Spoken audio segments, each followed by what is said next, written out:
இது நாள் வரைக்கும் ஜென்ம குரு பிரதர், ஜென்ம குருங்கிறது வன்ம குரு.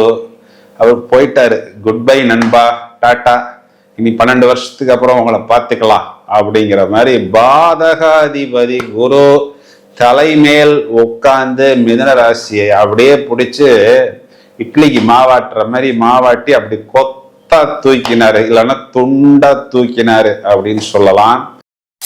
இது என்னன்னா, உங்களுக்கு உங்களுடைய குழந்தைகள் சம்பந்தப்பட்ட வருமானமும் 2ஆம் இடத்தில் வருகிறது.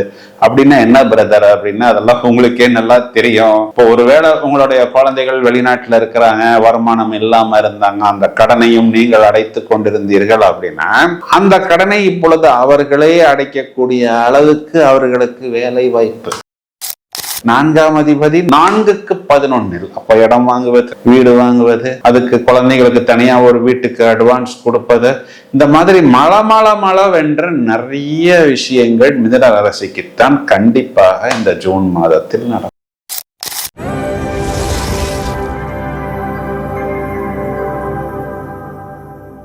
ஹலோ ஃப்ரெண்ட்ஸ், நாம் அனைவரும் ஆர்வத்துடன் எதிர்பார்த்து காத்திருக்கக்கூடிய ஜூன் மாதத்திற்குண்டான பலன்களை இப்பொழுது பிரித்து மேய்வோம். முதலில் பலன்களை பார்ப்போம், பிறகு கிரக நிலைகளில் என்னென்ன மாற்றங்கள் என்பதையும் விளக்கமாக காணலாம். மிதுன ராசிக்கு பலன் சொல்றதுக்கு தான் ரொம்ப நேரமா காத்துக்கிட்டு இருக்கிறேன். ஏன் அப்படின்னா, ஏதோ ஒரு சினிமா முதல்ல பார்த்துருக்கிறேன், அதுல நான் அவன் இல்லைன்னு ஒரு நடிகர் தொடர்ந்து சொல்லிக்கிட்டே இருப்பாரு. அதைத்தான் இப்ப மிதுன ராசிக்கு நன்றாக பொருந்தும்.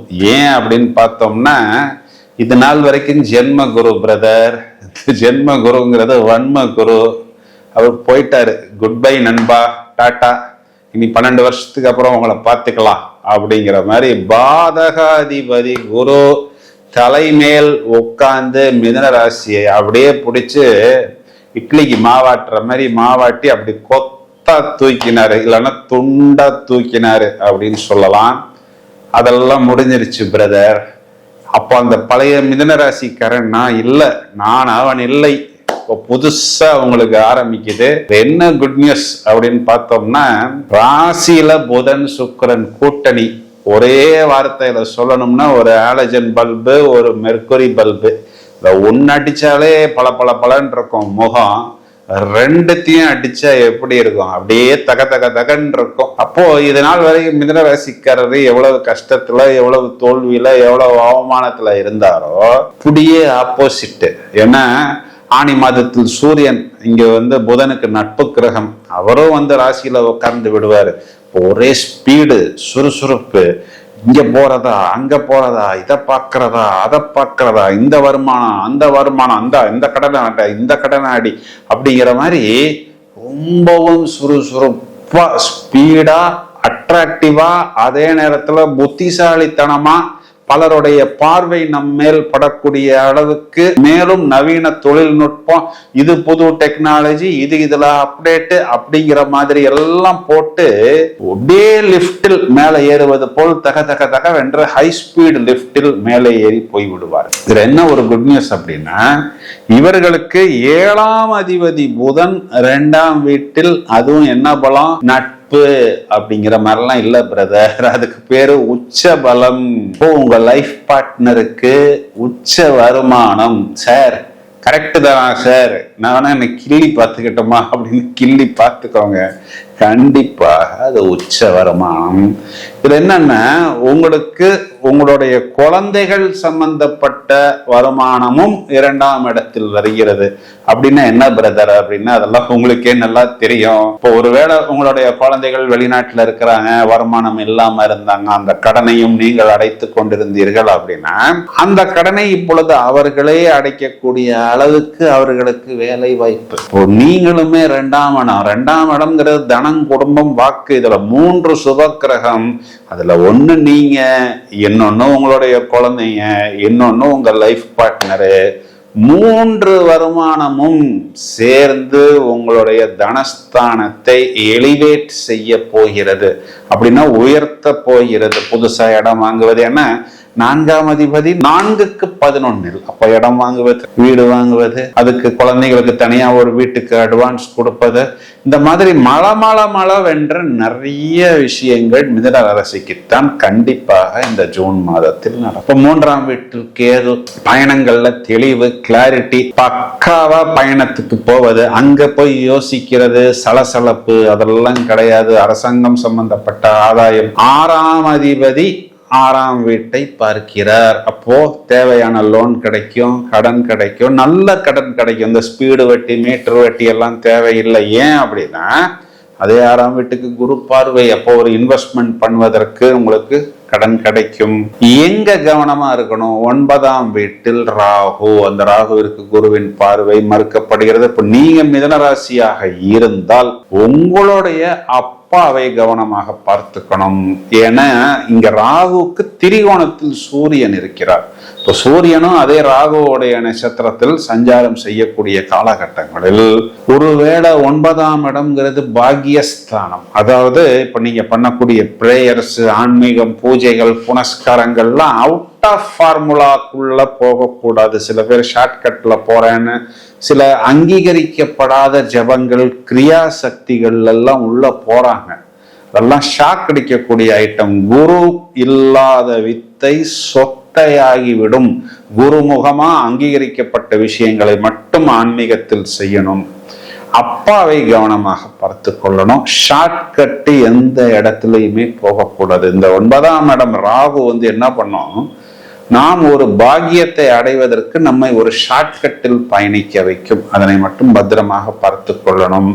10ஆம் இடத்தில் சேட்டன், சனி கொடுத்தால் எவர் தடுப்பார்? 10ஆம் பாவத்தில் அசுப கிரகம் ஒருவர் இருந்தால் அரசனை போன்ற வாழ்வு. 9ஆம் அதிபதியை 10ஆம் அதிபதி பார்ப்பது தர்ம கர்ம அதிபதி யோகம். சோ இந்த தொழில் ஸ்தானத்துல வேண்டாம்னு நம்ம யோசிச்சாலும் 3 ராஜ யோகங்கள் ஒன்றாக சேருகிறது.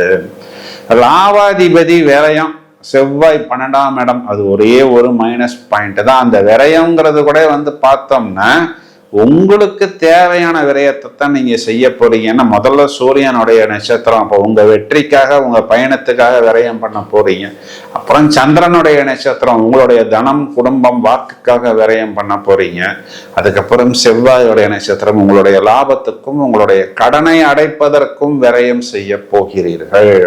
பாதங்களை பத்திரமா பார்த்துக்கணும். இந்த ஜிம்முக்கு போறேன், வாக்கிங் போறேன், சண்டே நான் போய் கிரிக்கெட் விளையாடுறேன், ஒரு நாள் தான் விளையாடுறேன், ஆனா அப்புறம் 5 நாள் லீவ் போட வேண்டிய சூழ்நிலை வருது அப்படிங்கிற மாதிரி இல்லாமல் கொஞ்சம் பாதங்களை பத்திரமாக பார்த்துக்கணும். இரவு நேரத்தில் தூங்க போகும் பொழுது கொஞ்சம் நீங்கள் உங்களை குழப்பி கொள்ள கூடாது.